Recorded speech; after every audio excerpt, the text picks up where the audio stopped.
बच्चों। Hello ma'am. कैसे हो आप सब? बढ़िया। Yes ma'am. पेपरों का डर सता रहा है तुम लोगों को? Yes ma'am. चलो जी, सता रहा है ना? लेकिन बता नहीं रहे हो। पूछेगी मैडम लेकिन बताने का नहीं बता रहे हो, नहीं तो क्या होगा, पिटाई हो जाएगी। चलो आज करेंगे मैं क्लास 9 का fundamental units of life. Quick revision करेंगे फटाफट से। मेन चीजें जो है हमारी, इसको हम कर लेते हैं, ठीक है? चलो, fundamental units of life science का चैप्टर है हमारा। फिजिक्स जो हमारा, इसमें हम क्या क्या पढ़ेंगे आज। मैं वो तुम्हें इंट्रो दे रही हूँ, बस ये सीधा स्टार्ट कर रहे हैं। Alright, physical feature of cell. Cell क्या होता है? सेल होता है कोशिका। सेल क्या होता है भाई? सेल होता है कोशिका। कोशिका मतलब क्या? देखो भाई, कोशिका जो होती है, जो हमारी बोन्स होती है, उन कोशिकाओं की शेप अलग होती है। जो हमारी नर्व्स होती है उनकी अलग होती है। जो ब्लड होती है, व्हाइट ब्लड सेल्स होते हैं, रेड ब्लड सेल्स होते हैं, उनकी शेप अलग होती है। सबकी अपनी अपनी अलग अलग शेप होती है, वो हम आगे फर्दर पढ़ेंगे, ठीक है? लेकिन देखो कि अगर हम फिजिकल फीचर की बात करें कि वो दिखती कैसी है, अगर हम माइक्रोस्कोप तो हम देख नहीं पाएंगे। किसे देखेंगे? माइक्रोस्कोप से देखेंगे। कि भाई माइक्रोस्कोप से हम देखेंगे, माइक्रोस्कोप से नहीं, क्या बोलते हैं, हम माइक्रोस्कोप से देखेंगे उसको कि भाई कैसी है, ठीक है? तो क्या करेंगे कि दो तरह की होती है। एक तो होती है प्रोकैरियोटिक और एक होती है यूकैरियोटिक। दो तरह की होती है, जो एक सेल से बनी होती है और कई सारी होती है जिसके अंदर डिफरेंट सेल्स होती है, डिफरेंट कोशिकाएं होती है, अलग अलग भिन्न प्रकार की कोशिकाएं होती है। राइट, एक कोशिका और बहुकोशिकीय। हाईली कॉम्प्लेक्स एंड ऑर्गेनाइज्ड क्या होती है? कॉम्प्लेक्स होती है, जटिल, ठीक है? जटिल होती है लेकिन नियमबद्ध, संगठित होती है। यहाँ पे कॉम्प्लेक्स का मतलब होता है भाई ये जटिल,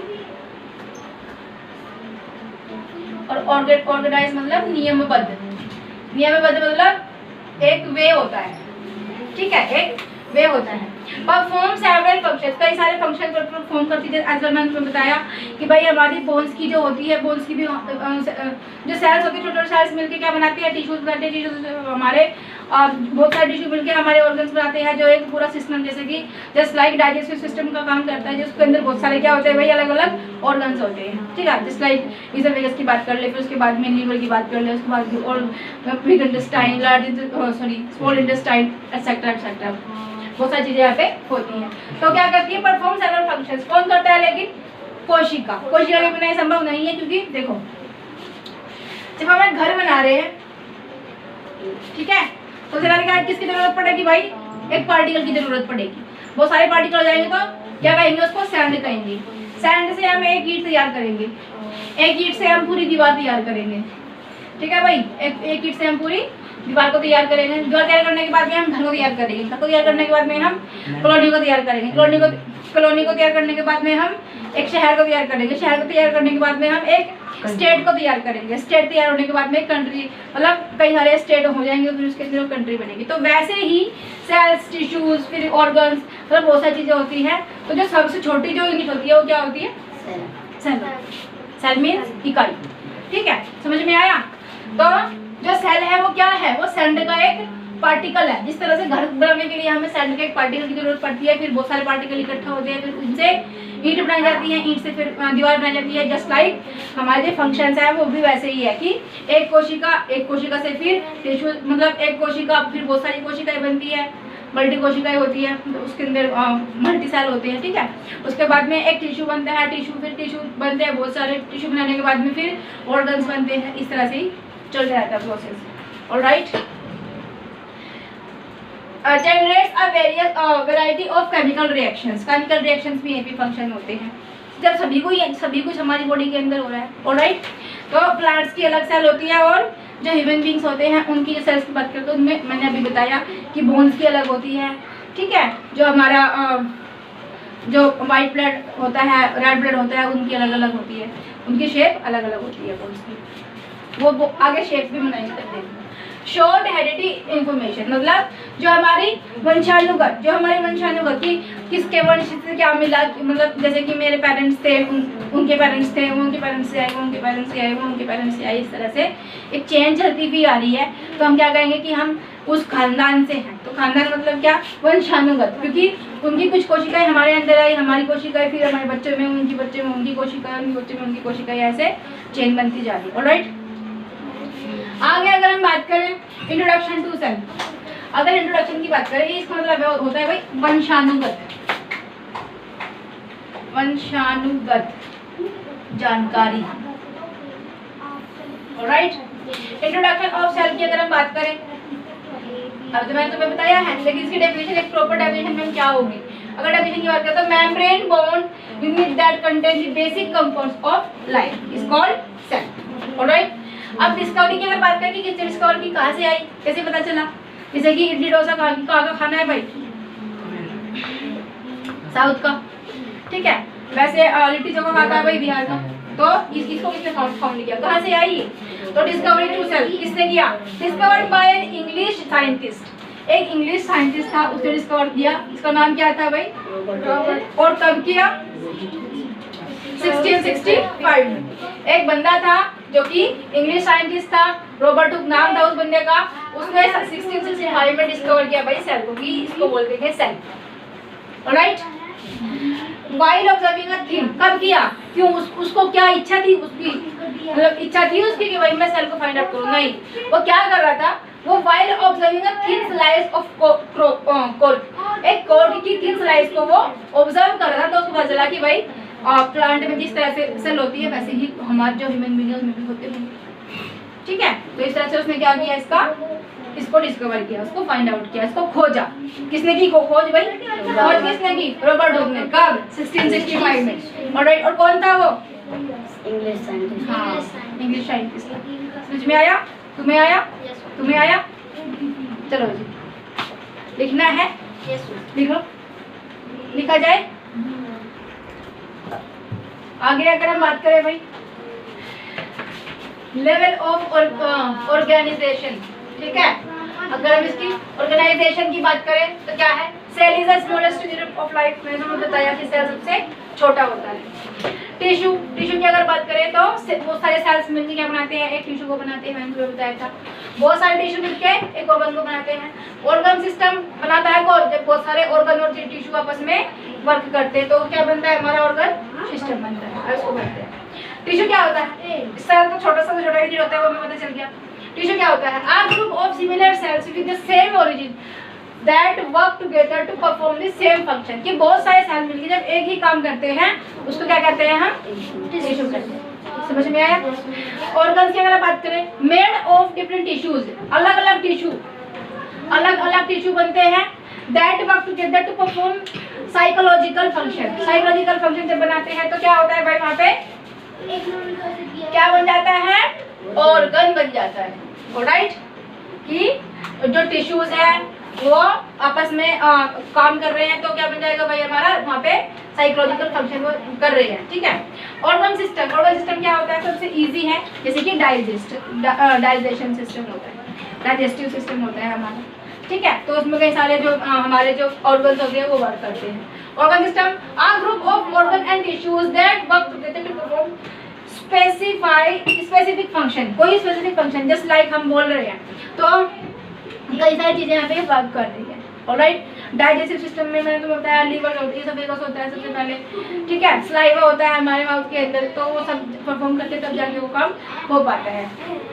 कोई भी एक ऑर्गन नहीं रहेगा तो काम अच्छे से नहीं हो पाएगा। ऑलराइट, आगे आते हैं शेप एंड साइज। अगर हम शेप एंड साइज की बात करें, एक शेप की, एक सेल की, तो मैंने बताया था कि सब सेल अलग अलग होती है। बोन की जो सेल होती है उसकी शेप अलग होती है, जो ब्लड होता है उसकी अलग शेप होती है। चलो आ जाते हैं shape and size. Shape and size of a cell are related to the specific function they perform some cells like amoeba. कुछ सेल्स होती है जो अमीबा की तरह, लेकिन उनके अमीबा को तुम छोड़ो अभी। चेंजिंग शेप्स अदर मेन, देखो ये सब सेल्स है, मतलब ये होती है स्मूथ सेल, ठीक है। स्मूथ मसल सेल होती है, मसल जो होते हैं वो इस सेल से बनते हैं, ठीक है। उसकी इस तरह की शेप होती है। ऑलराइट, तुमने देखा भी होगा। आगे आते हैं, ये होती है नर्व सेल, ठीक है।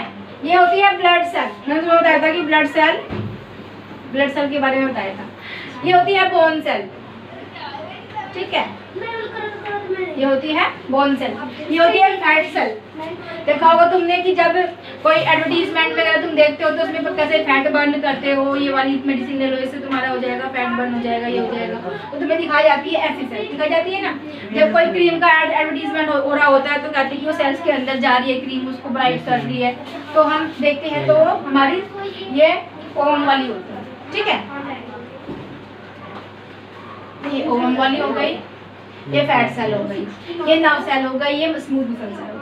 ठीक है, various cells of the human body, तो एक ह्यूमन बॉडी बनाने के लिए अलग अलग सेल्स को काम करना होता है, अलग अलग सेल्स मिलकर अलग अलग टिश्यूज परफॉर्म करती हैं, अलग अलग टिश्यू मिलकर अलग अलग ऑर्गन्स बनाते हैं और सब ऑर्गन्स मिलकर एक काम करते हैं, उसको कहते हैं एक हम कि भाई ये एक सिस्टम काम कर रहा है। ऑलराइट, समझ में आया? Yes ma'am. चलो जी, समझ में आया तो लिखना है, लिखो जल्दी। मैम इतने देखो जी, अगर हम सेल साइज स्केल की बात करें, बुक में देख रहे हैं तो तुम्हें पिक्चर से मिलेगी। ठीक है, देखो ये है 0.1 nm, नैनोमीटर। nm मीन्स क्या? नैनोमीटर। ये है 1 नैनोमीटर, 10 नैनोमीटर, 100 नैनोमीटर। फिर ये कोई यूनिट है, उसके बाद में आ जाएगा mm, जिसको बोलते हैं मिलीमीटर। ठीक है, मिलीमीटर बहुत, अब देखो तो मिलीमीटर कितना छोटा होता है, उसके बाद में नैनोमीटर देखो कितना छोटा होता होगा। तो सबसे छोटा यूनिट जब माइक्रोस्कोप में देखा गया, और ये माइक्रोस्कोप में दिखता है इलेक्ट्रॉन माइक्रोस्कोप में। ठीक है, कौन? एटम। सबसे छोटा कौन है भाई? एटम। कितना? 0.1 nm का, नैनोमीटर। ठीक है, फिर उसके बाद में 1 नैनोमीटर का क्या है? लिपिड्स। फिर 10 nm कौन है भाई? नैनोमीटर। 10 नैनोमीटर का कौन है? प्रोटीन है। उसके बाद में फ्लू वायरस है, और ये तुम्हारा माइटोकॉन्ड्रिया होगा, बैक्टीरिया हो जाते हैं। उसके बाद में प्लांट सेल, एनिमल सेल हो जाते हैं, ह्यूमन एग हो जाता है। ह्यूमन देखो, जब स्टार्टिंग के डेज होते हैं तो जो ह्यूमन यूट्रस होती है, फीमेल जो फीमेल होती है, उनके अंदर जो ह्यूमन जो फीमेल होती है उसके अंदर जो यूट्रस होती है, उसके अंदर एग प्रोड्यूस होता है, एग। ठीक है, बच्चा नहीं होता है, स्टार्टिंग में क्या होता है? एग होता है, फिर वो धीरे धीरे बच्चा बनता है, एडल्ट बनता है, फीटस बनता है। ऑलराइट, चलो जी, हो गया ये। तो देखो, यहाँ से लेके 10 UM तक हम किस में देख सकते हैं? इलेक्ट्रॉन माइक्रोस्कोप के बिना नहीं देख सकते। ठीक है, फिर 100 nm से 1 mm तक हम लाइट माइक्रोस्कोप की जरूरत पड़ेगी हमें देखने के लिए। और इन सबको तो हम 100 UM मतलब ह्यूमन एग जो होता है उसको हम जब अल्ट्रासाउंड करते हैं नेकेड आई से भी देख पाते हैं। ऑलराइट, नेकेड आई से भी उसको देख सकते हैं। फ्रॉग एग हो गया, उसको देख सकते हैं। चिकन एग, ओस्ट्रिच एग तो काफी बड़ा होता है। ऑलराइट, और अडल्ट जब बच्चा पैदा हो जाता है, मतलब जो बच्चा होता है वो छोटा, मतलब बहुत छोटा होता है, मतलब जब बच्चा बन जाता है पेट के अंदर, जो ह्यूमन एग प्रोड्यूस होता है और जब उसके अंदर जो फीटस बनना स्टार्ट हो जाता है तो वो कितना होता है? 1 मीटर। 1 मीटर का तो काफी बड़ा हो जाएगा ना। हाँ, 1 मीटर का। मैं नैनोमीटर समझ, मिलीमीटर समझ रही, सॉरी मैं मिलीमीटर समझ रही थी भाई, अब तो सॉरी हो जाए। 1 मीटर का हो जाता है, 1 मीटर का बच्चा हो जाता है ना जब वो अडल्ट होता है, मतलब काफी बड़ा हो जाता है। ऑलराइट, अच्छा ठीक है, बड़ा हो जाता है 1 मीटर। देखो भाई, ये हमारा सेल साइज स्केल है, इसको तुम ऑब्जर्व कर लो, और ये इनकी पिक्चर्स दी हुई है, उनको एक बार देख लेना, तुम्हारी बुक के अंदर पिक्चर्स मिलेगी। ये पूरा scale you have to watch from your book और पिक्चर्स, तुम्हें अच्छे से समझ में आ जाएगा। आई होप कि क्लियर हो गया होगा। 0.9 nm सबसे कम है जो कि एटम है, और उसके बाद में चिकन एग और ओस्ट्रिच एग का जो कि 100 mm के है, जिसको हम नेकेड आई से देख सकते हैं। लाइट माइक्रोस्कोप से हम किसको देखते हैं? ये लिखा हुआ है, इलेक्ट्रॉन माइक्रोस्कोप के बिना हम इनको नहीं देख सकते। किसको कहते हैं? Lipids, atom, protein, flu viruses, mitochondria. Mitochondria क्या होता है? माइटोकॉन्ड्रिया होता है सेल, और सेल के अंदर ये होता है, यहाँ पे सेंटर होता है इसका। ठीक है, और यहाँ पे कुछ मतलब ये तो है नहीं कि सिर्फ सेल है तो सेल है, उसके अंदर ही बहुत सारी चीजें होती हैं, तो उसके अंदर एक फंक्शन करने के लिए एक चीज होती है जिसको बोलते हैं माइटोकॉन्ड्रिया। ठीक है, इसलिए वो इतना छोटा होता है और इसलिए उसको इलेक्ट्रॉन माइक्रोस्कोप के बिना नहीं देख सकते हैं। समझ में आया?